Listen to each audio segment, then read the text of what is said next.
Hello दोस्तों, कैसे हैं आप लोग। भाई दूज की एक अनोखी कहानी सुनने के लिए ये वीडियो ऑन करिए और फ़ोन को किनारे रखकर सुनते जाइए। एक समय की बात है, एक बूढ़ी माँ थी।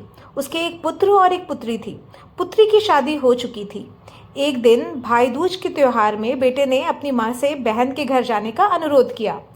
तब बूढ़ी माँ ने कहा, बेटा तेरी बहन तो बड़ी कलियाँ है, यानी लड़ाकिन है। वह हर वक्त लड़ती रहती है। तू उसके घर जाके क्या करेगा। वो फिर से तुझसे लड़ने लगेगी, उसके घर मत जा। बेटे के अनुरोध करने पर बूढ़ी माँ ने उसे अनुमति दे दी। भाई अपनी बहन से मिलने के लिए घर से निकलता है।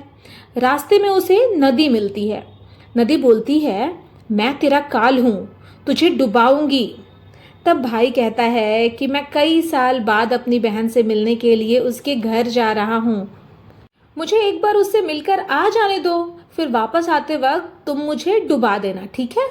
तो नदी मान जाती है और उसे रास्ता दे देती है। थोड़ा आगे बढ़ता है तो रास्ते में उसे एक सर्प मिलता है, यानी सांप। सांप बोलता है, मैं तुम्हें डसूंगा। तब भाई कहता है कि पहले मुझे अपनी बहन से तो मिलकर आने दो, मैं उससे टीका लगवा लेता हूँ, फिर तुम मुझे डस लेना। सांप भी उसे रास्ता दे देता है। अब वह और आगे चलने लगता है। वहाँ पर उसे जंगल में एक शेर मिलता है। शेर कहता है, मैं तुम्हें खाऊंगा और अपनी भूख मिटाऊंगा। तो भाई उसे भी वही सेम बात बोलता है कि मैं पहले अपनी बहन से तो मिलकर आ जाऊं, टीका लगवा कर आ जाऊं, तो फिर तुम मुझे लौटते समय खा लेना। शेर भी उसे रास्ता दे देता है और अब भाई अपने बहन के घर पहुंचता है। अब ध्यान दीजिएगा, आवाज लगाता है, देख बहना, 7 कोस दूर से तिलक कराने तेरा भाई आया है। अच्छा, बहन उस वक्त सूत काट रही होती है। तब उसका सूत बीच में ही टूट जाता है। हमारी तरफ ये माना जाता है कि यदि सूत कटते वक्त बीच में टूट जाए तो जिस बहन के इकलौते भाई होते हैं, वो जब तक सूत पुनः जुड़ नहीं जाती तब तक बहन नहीं बोलती है। भाई बाहर से फिर से आवाज लगाता है। भाई की आवाज़ सुनकर जब बहन जवाब नहीं देती है तो माँ की बात याद आती है कि बहन लड़ाकिन है। तो भाई मन में सोचता है कि मुझ गरीब से मेरी बहन लग रहा है बात नहीं करना चाहती है क्या। माँ सही कह रही थी, मुझे यहाँ आना ही नहीं चाहिए था। यह सोचकर वह वापस जाने लगता है। इतने में बहन का सूत पुनः जुड़ जाता है और वह भाई को आवाज़ देती है, भैया भैया, और उस तरफ दौड़ती है और उसे बात न करने का कारण बताती है। बहन बड़े प्यार और स्नेह से अपने भाई को घर में ले जाती है और वो अपनी सहेली जो कि पड़ोस में ही रहती थी उसके घर जाती है और उससे पूछती है कि सहेली, कोई जान से भी प्यारा मेहमान आए तो क्या करना चाहिए। पड़ोसन मजाक के मूड में रहती है। वो मजाक करके कहती है कि तेल से चौका लगाना चाहिए, यानी कि चौके को तेल से लीपना चाहिए और घी में चावल पकाने चाहिए। भोली बहन पड़ोसन का मजाक समझ ही नहीं पाती है और वैसा ही करती है जैसा पड़ोसन ने कहा था, और अब ना तो चौका सूखता है और ना ही चावल पकता है। भाई कहता है, बहन बहुत भूख लग रही है, खाना परोस दो। तब बहन बोली, भाई आज ना तो चावल सीज रहे हैं और ना ही चौका सूख रहा है, पता नहीं क्या हो गया। भाई ने पूछा, कैसे तो तूने चौका लगाया कैसे, तूने चावल चढ़ाए कैसे। बहन बोली, मैंने पड़ोसी सहेली से पूछा था, उसने कहा जान से प्यारा मेहमान आए तो तेल का चौका लगाना चाहिए और घी में चावल चढ़ाने चाहिए। भाई बोला, अरे मेरी भोली बहन, कभी तेल का चौका सूखा है और कभी घी में पका हुआ चावल बना है। तू पानी का चौका लगा, यानी कि पानी से चौका लीप और पानी में ही चावल चढ़ा। फिर वो ऐसा ही करती है। जब चौका सूख जाता है और चावल पक जाता है तब उसमें घी और शक्कर मिलाकर अपने भाई को भोजन कराती है और फिर उसके तिलक करती है जिसके लिए वो चल के इतने दूर से आया था। कई दिन बीत जाते हैं। एक दिन भाई बोला, बहन अब मैं घर वापस जाऊंगा, माँ अकेली है। अगले दिन सुबह बहन जल्दी उठकर गेहूं पीसकर भाई के लिए लड्डू बनाती है और कुछ लड्डू बच्चों के लिए रख कर अपने भाई को विदा कर देती है। सुबह जब बच्चे उठते हैं ना तो माँ से खाने के लिए मांगते हैं। तब माँ यानी कि वो बहन उसे वही लड्डू देती है। जब वो देखती है, ये क्या, सारे लड्डू के रंग हरे हो गए हैं। फिर वो चक्की में देखती है तो उसमें गेहूं के साथ एक सर्प भी पिस गया होता है। वह उन लड्डुओं को जल्दी से फेंक देती है और अपने भाई के पीछे दौड़ते जाती है। रास्ते में एक पेड़ के नीचे उसको उसका भाई बैठा हुआ मिलता है। उसे देखकर उसके जान में जान आती है। भाई बोला, क्या हुआ बहन? तब बहन पूछती है, मैंने तुझे जो लड्डू बांध के दिए थे वो कहाँ हैं? तेरे लड्डू मैंने अभी नहीं खाए, पेड़ पे लटके हुए हैं। वो पेड़ पर से लड्डू उतारती है और वही गड्ढा खोद के उन जहरीले लड्डुओं को गाड़ देती है। फिर अपने भाई को सारी बात बताती है। भाई बोला, बहन तूने एक बार तो मुझे मौत से बचा लिया, लेकिन मैं पीछे कईयों को साई देकर आया हूँ, यानी वादा करके आया हूँ। और बहन को वो सारी बातें बताता है जो रास्ते में होती है। वह दोनों वहाँ बैठकर सोचते हैं, बात कर रहे होते हैं कि बहन भाई से पानी मांगती है। भाई बोला, थोड़ी दूर एक तालाब है, वहाँ से मैं अभी पानी लेकर आता हूँ। बहन बोली, मैं खुद जाती हूँ और पानी पीकर वापस आ जाती हूँ।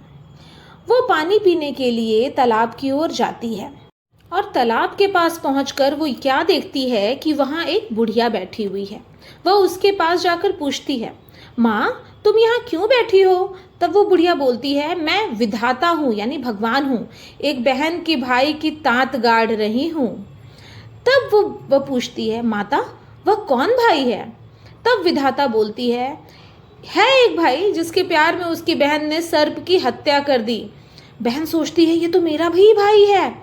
वो घबरा जाती है और विधाता से पूछती है कि माता वह कौन सा भाई है? माता, उस भाई को इस श्राप से बचाने के लिए क्या करना होगा? विधाता उसे बताती है कि उसकी एक बहन है।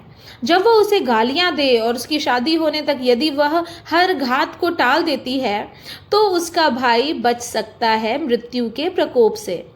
वह तुरंत अपने भाई के पास जाकर तुरंत कहती है, भाई मैं तुझे माँ के घर तक छोड़ने चलूँगी, मैं तुझे अकेला नहीं जाने दूंगी, लेकिन रुक, मैं अभी आती हूँ। और वह शेर के लिए मांस, सर्प के लिए दूध और नदी के लिए ओढ़नी लेकर उसके साथ चलती है। दोनों भाई बहन आगे बढ़ने लगते हैं। रास्ते में उन्हें पहले शेर मिलता है। जैसे ही वह भाई को खाने के लिए आगे बढ़ता है, बहन उसके आगे मांस का टुकड़ा डाल देती है। शेर मांस के टुकड़े को खाने में लग जाता है और वह उसके भाई की तरफ नहीं देखता है। दोनों भाई बहन फिर आगे बढ़ते हैं। आगे उन्हें सर्प मिलता है और जैसे ही सर्प उसे डसने के लिए आगे आता है, बहन सर्प के आगे दूध का प्याला रख देती है। सर्प दूध पीने लगता है और भाई को कुछ नहीं कहता। फिर वो दोनों आगे चलने लगते हैं। रास्ते में उन्हें नदी मिलती है जो भाई को डुबाने के लिए तैयार होती है वादे के अनुसार, पर बहन नदी को ओढ़नी से उड़ा देती है। खुश होकर नदी रास्ता दे देती है।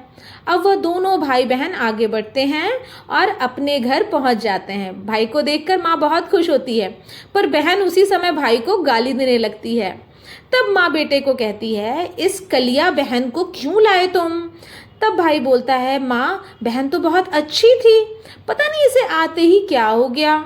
थोड़े दिनों में ही भाई का रिश्ता आता है। तब सब कहते हैं कि बहन तो पागल है पर भाग्यवान है। पर जब ससुराल वाले सगाई के लिए मिठाई लाते हैं तो बहन कहती है, अरे तुम पहले इसकी मिठाई क्यों बांट रहे हो? पहले मेरी मिठाई बांटो। कई बड़े बुजुर्ग बोले, इसे भी भाई के साथ बैठा दो भाई। सगाई शुरू होने लगती है। फिर वहाँ अचानक आग लग जाती है। बहन को तो पता ही था कि उसके भाई का घात है। उसने तुरंत ही वहाँ आकर आग बुझा दी। अब सब लोग सोचने लगते हैं कि कुछ दिनों बाद शादी का कार्यक्रम शुरू होता है, परंतु बहन हर समय भाई के साथ ही लगी रहती है, मानो उनकी परछाई हो। जब भाई की निकासी होने लगती है तो बहन बोलती है, अरे इसकी निकासी क्या करते हो, पहले मेरी निकासी करो। भाई को यहाँ से नहीं, पीछे के दरवाजे से ले जाओ। बहन के इतना बोलते ही आगे का दरवाजा टूट के गिर जाता है। सब कहते हैं भले ही बहन कलिया है यानी लड़ाकिन है, पर बराबर भाई की जान बचा रही है। फिर भाई शादी करने के लिए फेरों पे बैठता है। फिर बहन कहती है कि इसकी जगह में फेरों में मैं बैठूंगी। शादी के बाद जब दूल्हा दुल्हन की रात जागती है तो बहन कहती है, इसकी नहीं, पहले मेरी रात जगाओ। कई लोग बोले, बीच में पर्दा लगाकर इनको भी सुला लो भाई साथ में। रात में जब भाई और भाभी सो जाते हैं तो वहाँ एक सर्प आता है। बहन तो तैयारी में बैठी ही थी, उसने उसे पकड़कर टोकरी में रखकर सो जाती है। आज वो कई दिनों बाद निश्चिंत होकर सोई थी, आराम से सोती रही। इधर उसकी माँ सोचती है कि बेटी को उठने से पहले ही मेहमानों को विदा कर देती हूँ, वरना फिर से शोर मचाएगी। जब बेटी उठकर देखती है तो घर में कोई नहीं दिखता। तब वह माँ से पूछती है कि अरे माँ, यहाँ पर इतने मेहमान थे, वो सब कहाँ चले गए? तब माँ कहती है, बेटा सब मेहमान को विदा कर दिया है। तब बेटी बोलती है, माँ सब मेहमानों को वापस बुलाओ, तभी मैं विदा होंगी। अब माँ क्या करे, उसके कहने पे सारे मेहमानों को वापस बुलाती है। तब वह माँ से कहती है, माँ आज के दिन के लिए ही मैंने पालने में पूत और चूल्हे पर दूध छोड़ा था और पागल हो गई थी, यानी कि मैंने अपना घर सब कुछ छोड़ दिया था और मैं पागल होकर यहाँ आई थी और मैं अपने भाई के साथ ऐसा कर रही थी।